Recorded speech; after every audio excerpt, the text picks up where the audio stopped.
اعوذ باللہ من الشیطان الرجیم بسم اللہ الرحمن الرحیم۔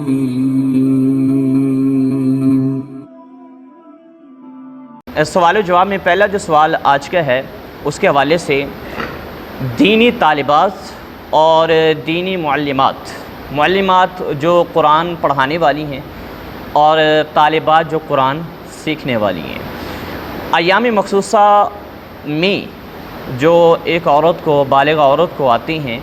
ایام مخصوصہ میں وہ قرآن مجید کو پڑھانے کی کیا صورت ہوگی، اور قرآن مجید جو طالبہ ہے وہ پڑھنے والی ہے کیا اس کو پڑھ سکتی ہے قرآن مجید کو، اور جو معلمہ ہے زہر پڑھانے والی ہے اب وہ ان کو پڑھا سکتی ہے نہیں پڑھا سکتی، تو کیا اس کا حکم شرع ہوگا؟ دیکھیں، ایام مخصوصہ جو ایک بالغ عورت کو مہینے میں آتی ہیں، مہینے کے کم از کم جو 30 دن اس کی مدت ہے، زیادہ سے زیادہ اس کی 10 دن مدت ہے، اس کو حیض کے نام سے تعبیر کیا جاتا ہے، اور یہ ان ایام کے اندر یاد رکھیں کہ قرآن مجید کو پڑھنا، قرآن مجید کو پکڑنا، قرآن مجید کی ایک آیت کو چھونا، نماز پڑھنا، مسجد میں آنا عورت کے لیے کیا ہوتا ہے؟ منع ہوتا ہے۔ نہ قرآن پاک کو چھو سکتی ہے، نہ قرآن پاک کو پکڑ سکتی ہے، یعنی براہ راست بغیر کسی غلاف وغیرہ کے وہ نہیں پکڑ سکتی، بغیر کسی کپڑے کے نہیں پکڑ سکتی،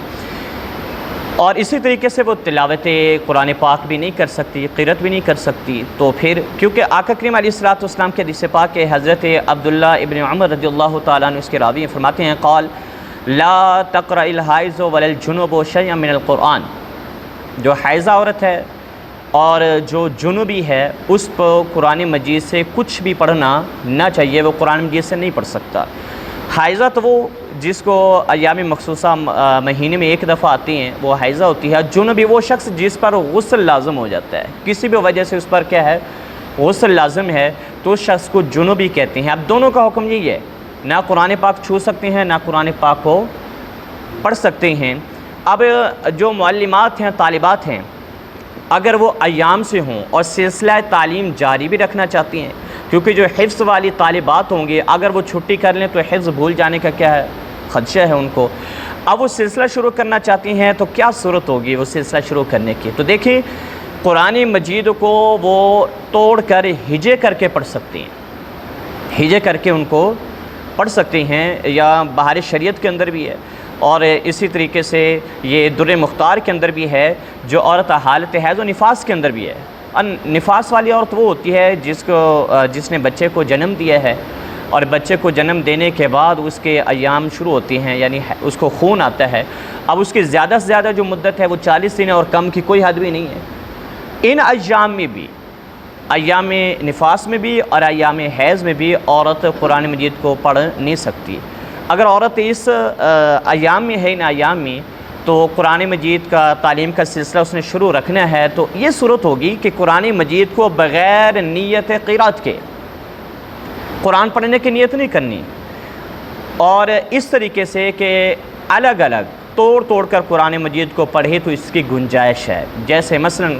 الحمدللہ رب العالمین، اس طریقے سے پوری آیت نہ پڑھے بلکہ یوں پڑھے الحمدللہ رب العالمین، وقف کر کے،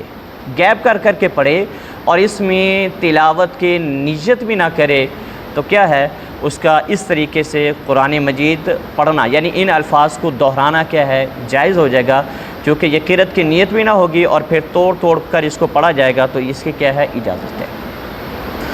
اور جو طالبات ہیں، ظاہر یہ معلمہ اور طالبہ دونوں کے لیے یہی حکم ہے، دونوں اس طریقے سے کریں۔ اور ایک ہے سننا، یہ تو تھا پڑھنے کی بات ہے، اور جہاں تک سننے کی بات ہے نا، تو سننے میں کوئی حرج نہیں ہے۔ معلمہ ہے، وہ اپنی طالبہ کا سبق سننا چاہتی ہے، تو قرآن مجید کو یاد رکھیں، ایام حیض میں بھی، ایام نفاس میں بھی، اور جنوبی کے لیے بھی قرآن مجید کو سننے میں کوئی حرج نہیں ہے۔ قرآن مجید وہ سن سکتی ہے، بس اتنا خیال رکھے کہ قرآن مجید کو ہاتھ نہ لگائے، بلکہ جو قرآن پاک ہے وہ طالبہ کے ہاتھ کے اندر ہو، مصحف اس کے پاس ہو، اور قرآن مجید وہ طالبہ پکڑ کر رکھے، یہ وہاں سے دیکھ کر اس طالبہ کا سبق سنتی جائے، تو یہ کیا ہے؟ اس میں بالکل گنجائش ہے۔ اور فقہاء نے تو یہاں تک فرمایا کہ جس حافظہ کو، یعنی جو حافظہ بن رہی ہے اور اس کو اندیشہ ہے کہ اگر میں قرآن مجید کو جاری نہیں رکھوں گی، پڑھتی نہیں رہوں گی تو قرآن مجید بھول جائے گا، تو اس کے لیے فقہاء نے یہاں تک گنجائش نکالی ہے کہ وہ حافظہ دل ہی دل میں قرآن پڑھے، زبان سے اس کا تلفظ نہ کرے، زبان سے ادائیگی نہ کرے، بلکہ قرآن مجید کو دل ہی دل میں بغیر چھوئے، بغیر ہاتھ لگائے دل میں پڑھتی رہے، تاکہ حفظ اس کا بھولے نہ، سبق اس کا بھولے نہ۔ تو یہاں تک کہ بھی فقہاء کرام نے اس کی گنجائش دی ہے۔ اب جہاں تک چھونے کی بات ہے تو یاد رکھے اس حالت میں، حالت حیض، حالت نفاس اور حالت جنابت کے اندر قرآن مجید کو چھوا نہیں جا سکتا، بغیر غلاف کے ہاتھ نہیں لگا سکتے، جائز نہیں ہے۔ ہاں، قاعدہ اور نماز کی کتابیں وغیرہ کو ہاتھ لگایا جا سکتا ہے، قاعدہ ہے، نماز کی کتاب ہے، کوئی اور فقہ کی کتاب ہے اور تفسیر کی کتاب جس میں تفسیر غالب ہے اس کو ہاتھ لگایا جا سکتا ہے۔ اس کے علاوہ